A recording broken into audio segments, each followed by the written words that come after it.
every station. Nandito na po kayo sa first station, ang breathing area. Yung mga Samaritan, dito ako ngayon sa Bataan, sa Mount Samat.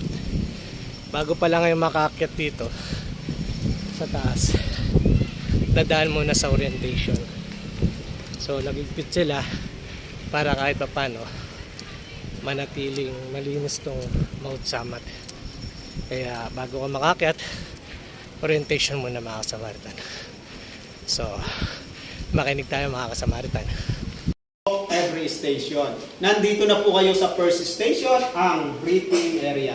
Para sa inyo po itong orientation. Madadaanan nyo po pataas ang grandstand kung saan dinaraos ang araw ng Kagitingan tuwing April 9. Sa Battle of the Buckets, pwede na po kayo doon maupo at magpahinga. At alam niyo po ba na itong cross ay kasing taas ng Statue of Liberty? Oh my God! Wow!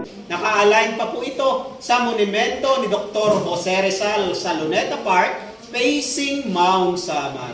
May taas pong 92 meters kasi po 92 days na nakipaglabanan dito ang mga sundalong Pilipino at Amerikano nating bayani noong World War II. Dahil dito po ang naging huling labanan noong Giyera 1942. O mga bata, dapat alam niyo yan, pinag-aaralan yan. Pangalawa po ito sa pinakamataas na cross sa buong mundo. Pero sa edad po nitong 57 years old, hindi na po pinapaakyatan ang cross. Napakalungkot pong balita. So sayang nga po. Kasi nga po, forsake nyo na rin ito. May mga crack na po kasi ang building nito. Kaya sa labas na lang po kayo ng cross viewing. Doon po ay matatanaw nyo naman ang West Philippine Sea at Manila Bay. Hagdanan na nga po kayo dadaan, pababa. Sa mga hindi po kayang lakarin itong 800 meters, pwede pong magdala ng sasakyan hanggang sa view deck. Hindi na po kayo doon maglalakad. Matatanaw nyo, makikita nyo po ang 155 Cannon, matatanaw nyo rin ang Manila Bay. Pero hindi po kayo allowed na umakyat sa mga hagdanan. Kasi po, for exit only na po yan. Dapat po, kalsada dadaan pataas, hagdanan pababa. Ito po ang mga rules. Dito po sa loob ng shrine, hindi po kayo pwedeng magkalat. Wala po kasi dito ang basurahan. Kung may kalat po kayo, kung po pwede, makibalik lang po. Pets are not allowed, no indecent behavior, no loud noises, no yelling, no smoking. Kahit po yung mga vape, hindi po yan allowed. No running, horseplay, TikTok, and Zumba. Keep off the grass, no picking flowers and plants. No firearms, no eating, no alcohol.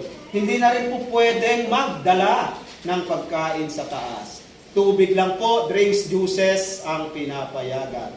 Kung may dala naman pong drone bago po magpalipad, dapat po may approval galing PBAW, Philippines Veterans Affairs Office. At ang panghuli po, sa tuwing bibisita po kayo dito po sa Dambana ng Kagitingan, lagi po dapat na isusuot, angkop na kasuotan. Kayo po ang nakababatid ng inyong kalusugan, nasa sa inyo po ang pagpapasya. Kung lalakarin niyo po itong 800 meters, wala po kasi ditong sa pilitan. Tayo na po't balikan ang nakaraan, wala pong ngayon kung walang kahapon.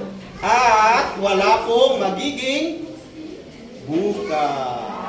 Tatakang po kayo sa kaliwang kamay. Katunayan na ulit na po kayo.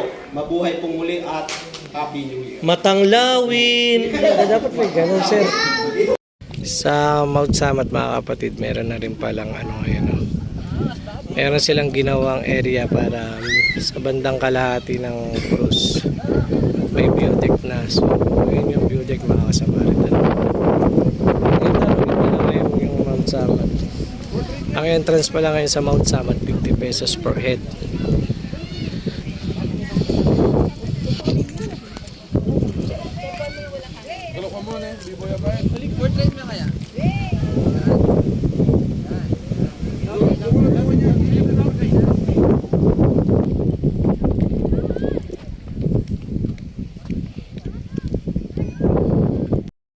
So, bakit na tayo ngayon?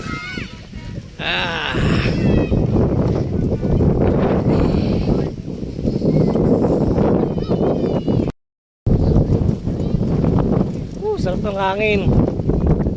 Yes! Ayun o. Ganda naman.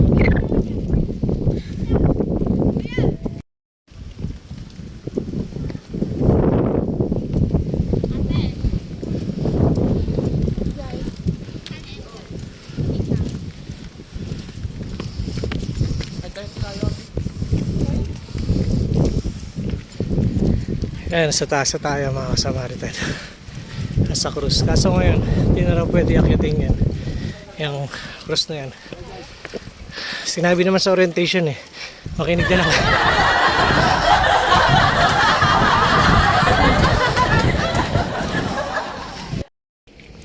Grabe na itong ano to. Kanya na to. Napakatagal na to. Ayan na, yung mga gulong niya. Nakakalawang na. Kaya talagang pinipinturahan pa nila. Inaayos pa nila para magsilbing alaala pa rin